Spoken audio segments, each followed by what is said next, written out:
Assalamualaikum warahmatullahi wabarakatuh. Perkenalkan, nama saya Agus Triansah dari program studi ilmu hubungan internasional. Kali ini saya akan membahas pelanggaran HAM terhadap etnis Rohingya di Myanmar. Baik, awal mula konflik ini terjadi sejak pemerintahan junta militer merebut kekuasaan melalui kudeta pada tahun 1962. Politik diskriminasi terhadap etnik minoritas mulai diberlakukan. Hal lain terjadi di negara bagian Rakhine yang berbatasan dengan Bangladesh. Di wilayah ini terdapat etnis Rakhine yang beragama Islam atau Arakan. Jumlah etnis Rohingya diperkirakan meliputi 4% dari penduduk Rakhine.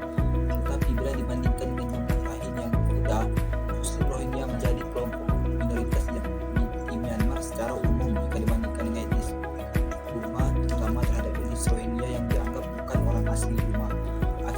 Akses mereka untuk berpindah, nikah, dan mencari pekerjaan dibatasi dan hanya diperbolehkan untuk memiliki maksimal 2 anak per keluarga dan tidak diberikan sertifikat kelahiran untuk anak mereka. Hak anak Muslim Rohingya untuk mengakses pendidikan dan pelayanan kesehatan dasar juga sangat dibatasi. Upaya-upaya lainnya yang dilakukan junta militer Myanmar adalah mempengaruhi gaya hidup etnis Rohingya yang beragama Islam untuk pindah ke agama Buddha. Tidak hanya pemerintahan yang otoriter atau kejam dalam memimpin rakyatnya, tetapi konflik yang terjadi juga terletak pada penggolongan etnis. Akar yang menjadi awal konflik ini terjadi ialah adanya kecemburuan sosial terhadap etnis Rohingya yang dalam beberapa dasawarsa terus meningkat. Meskipun sebagai etnis minoritas, tetapi etnis Rohingya mampu terlibat dan bekerja dalam pemerintahan Myanmar. Hal ini menyebabkan keuntungan dan kecemburuan pada etnis mayoritas Rakhine. Bagi mereka, keberadaan etnis Rohingya dianggap sebagai sesuatu yang mengganggu dan mengurangi hak lahan dan ekonomi, khususnya di wilayah Arakan Rakhine yang menjadi pusat kehidupan etnis Muslim. Tindakan pelanggaran hak asasi manusia terhadap Rohingya. Konflik etnis antara mayoritas Rakhine dan minoritas Rohingya telah berlangsung lama dan menyebabkan terjadinya pelanggaran seperti pembunuhan, pembakaran rumah, dan tidak diakui etnis Rohingya sebagai salah satu bagian dari kehidupan manusia. HAM mengalami perkembangan pada 3 generasi. Generasi pertama berkaitan dengan hak sipil dan politik yang berdasarkan pada prinsip kebebasan individu. Generasi kedua berkaitan dengan hak ekonomi, sosial, dan kebudayaan yang lebih ditujukan kepada manusia dalam hubungannya dengan kelompok masyarakat lain. Generasi ketiga adalah hak asasi manusia yang menjadi hak bangsa-bangsa dan memperoleh dasarnya dalam solidaritas bangsa-bangsa, seperti hak bangsa-bangsa untuk menentukan nasib sendiri, hak untuk perdamaian, untuk kemajuan, dan untuk lingkungan yang layak untuk hidup, dan lain-lain. Namun dalam kenyataannya di Myanmar, hak-hak tidak didapatkan oleh etnis Rohingya. Justru mereka mendapatkan perlakuan tidak adil dari pemerintah Myanmar yang membatasi hak-hak mereka, termasuk hak untuk hidup. Tetapi dalam kenyataannya ada agama lain yang menetap di Myanmar, termasuk Islam. Etnis Rohingya terlibat dalam politik pemerintahan Myanmar seperti menteri, sekretaris parlemen, dan sebagian di posisi pemerintah lainnya. Dicabut hingga pemberlakuan hukum bahwa etnis Rohingya maksimal hanya mempunyai 2 anak. Tindakan yang dilakukan adalah menghapus semua sekolah-sekolah Islam yang selama ini sudah berjalan. Kebijakan ini membuat perlakuan diskriminasi terhadap etnis Rohingya serta pencabutan status kewarganegaraan. Akibatnya, etnis Rohingya mencari kenyamanan dengan mengungsi ke beberapa wilayah seperti Malaysia, Indonesia, dan Bangladesh.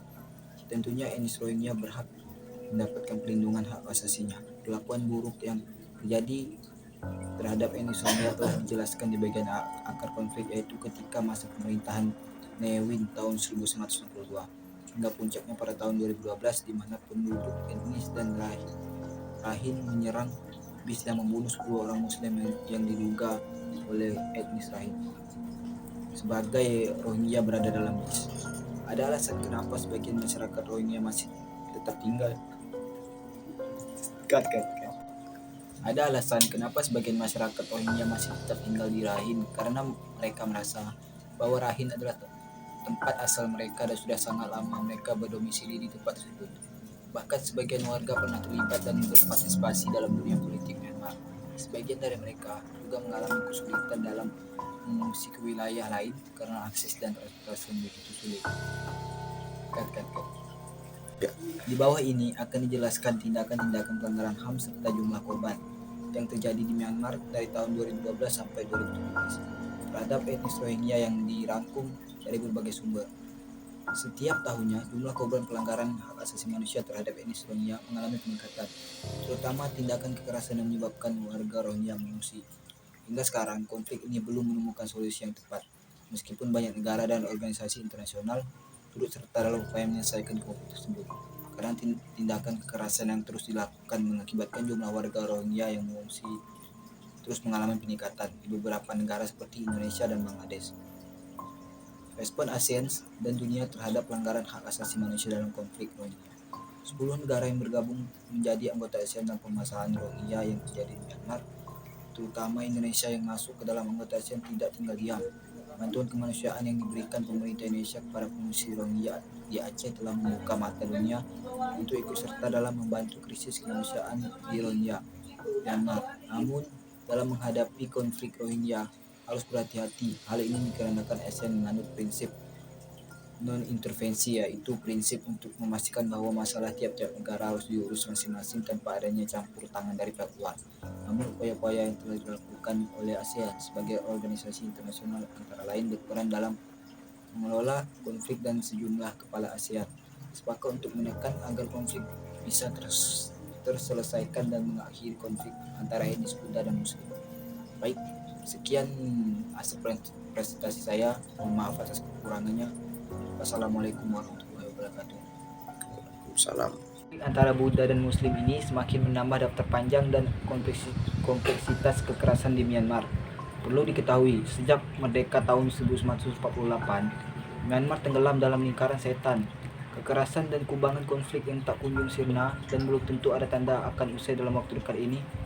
Kekerasan itu dilatar belakangi oleh sejumlah faktor mendasar: kompetisi antar ideologi politik, perseteruan antar etnis, rivalitas antar elit politik dan birokrat, dominasi tentara, konflik sipil militer, dan lain sebagainya. Dengan kata lain, ada banyak dimensi atau basis konflik di Myanmar: etnis, politik, ideologi, ekonomi, militer, dan lain sebagainya.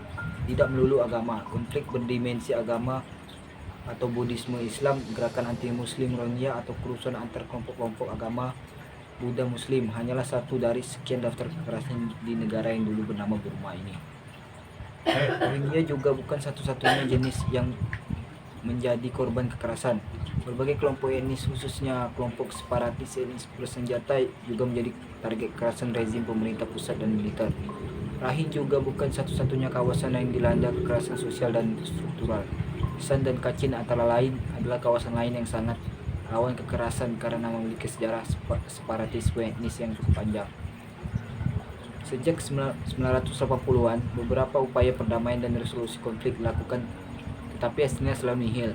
Hal itu terjadi antara lain karena kelompok etnis mayoritas, khususnya Bamar, yang menguasai kepolitikan, kemiliteran, demokrasi pemerintahan, dan perekonomian, tidak bersedia untuk berbagi kenikmatan dengan kalangan minoritas etnis lain yang jumlahnya ratusan. Maka tidak mengherankan jika sebagian dari mereka tidak terima dan akhirnya angkat senjata melawan rezim pemerintah maupun junta militer. Myanmar yang kaya dengan sumber-sumber minyak, gas alam, mineral, batu giok, dan mutiara ini sudah sejak zaman bahla. Sumber-sumber minyak, gas alam, mineral, batu giok, dan mutiara ini sudah sejak zaman dahulu menjadi rebutan berbagai kelompok etnis, agama, dan faksi. Akibatnya, Myanmar menjadi kawasan perang sipil berkepanjangan dan sejumlah kelompok minoritas etnis dan masyarakat mengalami broken lives, bitter hopes. Muslim Rohingya bukanlah satu-satunya kelompok Islam menjadi target kekerasan.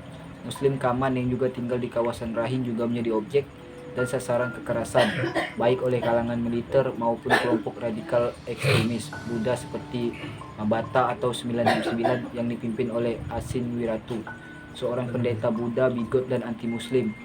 Kaman adalah satu-satunya etnis mayoritas beragama Islam yang diakui secara resmi oleh pemerintah.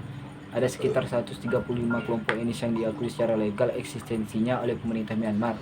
Yang lain termasuk Rohingya dianggap orang asing, etnis ilegal, atau pendatang gelap.